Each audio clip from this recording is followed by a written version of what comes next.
Pemirsa, seribuan karyawan perkebunan Nusantara II yang tergabung dalam pengamanan dan serikat pekerja perkebunan diturunkan ke Kebun Penara Afdeling 3 Tanjung Garbus, Kecamatan Tanjung Merawa untuk mempertahankan aset.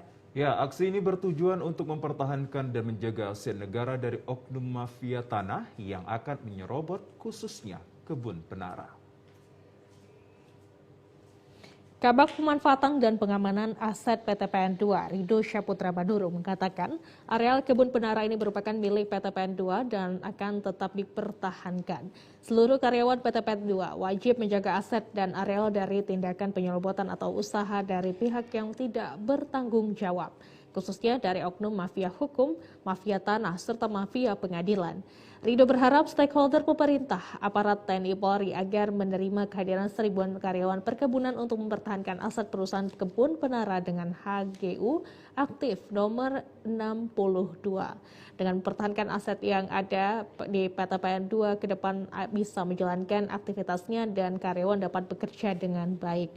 Kehadiran sekitar seribuan orang karyawan ini menjadi semangat baru dalam mempertahankan hak mereka. Dan jika masih ada upaya oknum tertentu untuk menyerobot lahan Kebun Penara, mereka akan kembali dengan jumlah massa yang lebih besar. Langkah hukum sudah dilaksanakan.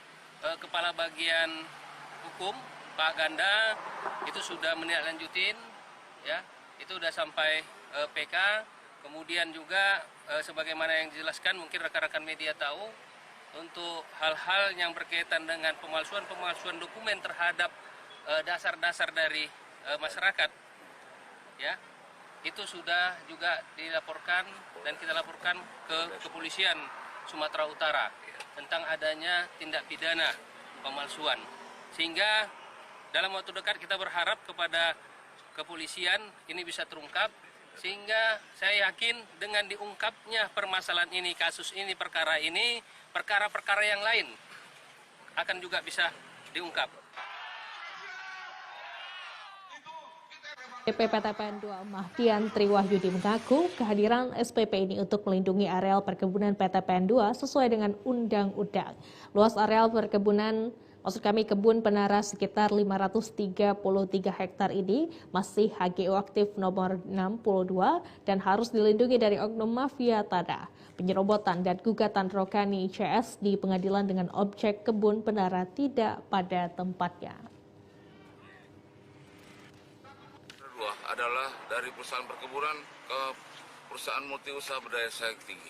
Ini tentunya tidak menutup kemungkinan bahwa nanti PT PN Nusantara II hadir di tengah masyarakat dengan konsep perkebunan dan juga non perkebunan. Jadi asetnya itu harus usaha kita harus dilindungi. Tentunya dengan undang-undang HGU nomor 62 533 hektar itu adalah sah menurut undang-undang dan dilindungi oleh hukum.